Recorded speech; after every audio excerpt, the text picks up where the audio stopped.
You know, I do want to thank all of you who were involved in campaigns this last year. From the bottom of my heart, I really figured I'd be 3,000 miles away from here today. But it's a pleasure to be here nonetheless. You know, we didn't get where we are in this country overnight. And there's plenty of blame to go around. I don't think there's any doubt about that. I don't think there's any doubt either that we are in a battle here, a battle of two very different philosophies, the outcome of which will either ensure the republic or fundamentally change America. We're living with the consequences of fiscal irresponsibility brought on by politicians who either forgot or just flat ignored the limitations of the Constitution on government. That government was instituted among men to secure our God-given rights. Instead, they thought that keeping the majority and keeping their power was their job, and they increased government programs because, frankly, they don't believe in we the people. They believe government is the answer, and bigger government, frankly, to our social ills. And frankly, some still don't get it. They think they want to get in your pocket again and tax you a little more so they can spend us into prosperity. Well, it has never worked, and it's not going to work this time. The fact of the matter is, the game is over at virtually every level of government. We are broke. It's just that simple.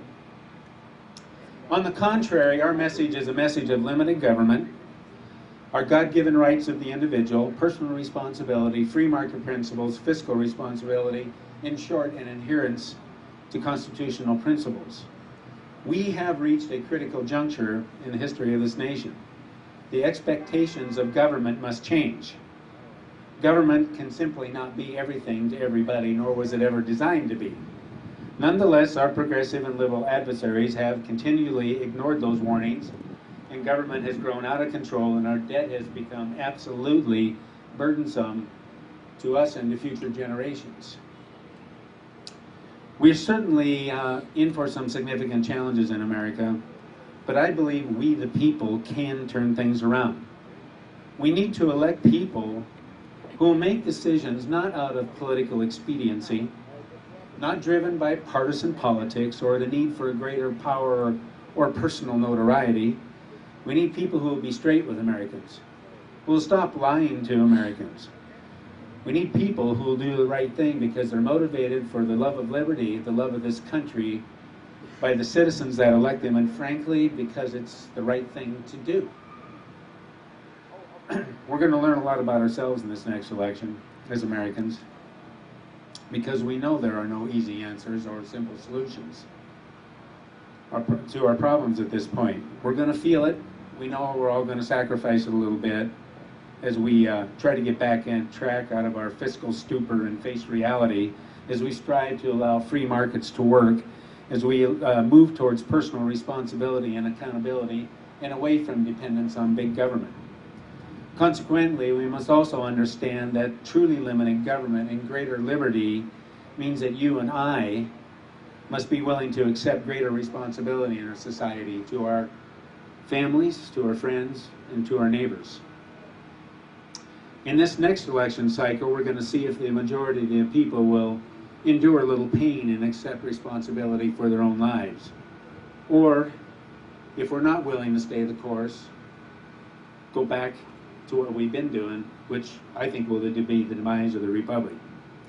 The solutions for America are found in we the people, in our fundamental belief that we're all created equal and their rights come from God, not government, in the genius, in the goodness, in the ingenuity, in the innovation of the American people, not in government programs, within the confines of liberty, not in the chains of socialism, and that while we're individually unique, we're all united as Americans. This is our message.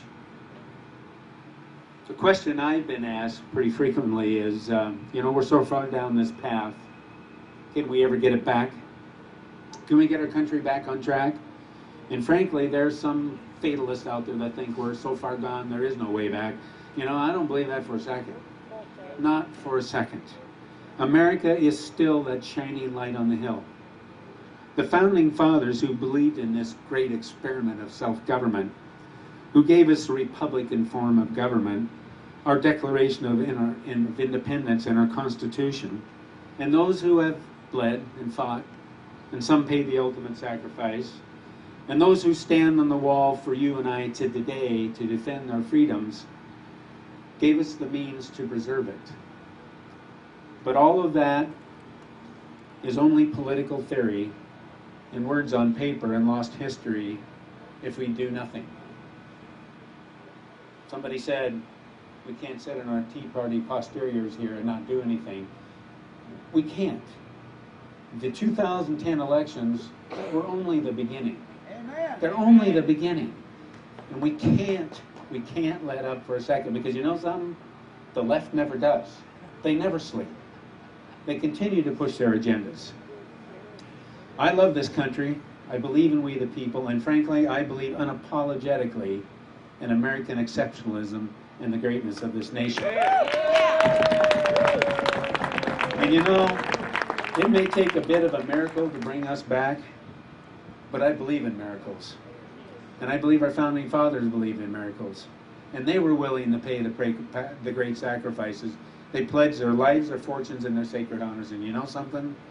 They weren't a bunch of rich people that came out the other end richer. They were a bunch of people who sacrificed, a lot of them, their lives and their fortunes, but never their sacred honors. America is worth fighting for, and you know something? She's still worth dying for. And I, for one, will never, never, never give up on her. I want to thank you again for this opportunity. I want to encourage you to stay engaged. We have moved this debate to the right. We have moved it in the right direction. But we mustn't stop. We must continue to fight the good fight. We must stay the course. And, you know, James says he's running again. I want to thank you for your support. You know, I'm thinking seriously, I'll be making an announcement as well soon. Please Thanks, do. James. Thank you all. Bye-bye.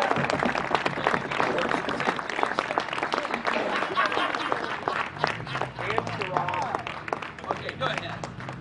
All right, I asked Charlie for 1 minute before he wraps up. Some of you probably didn't apply adequate sunscreen for today, so we want to get you out of here. I used to teach 6th grade, and I want to reiterate, education is the most important thing we can offer. And unfortunately, there are a lot of people out of there that need some math re-educating. So I want you to keep this thought in mind. This is what I told 6th graders. You go to the window and you throw a dollar bill out the window every minute. It's going to take you about 11 and a half days to throw away $1 million.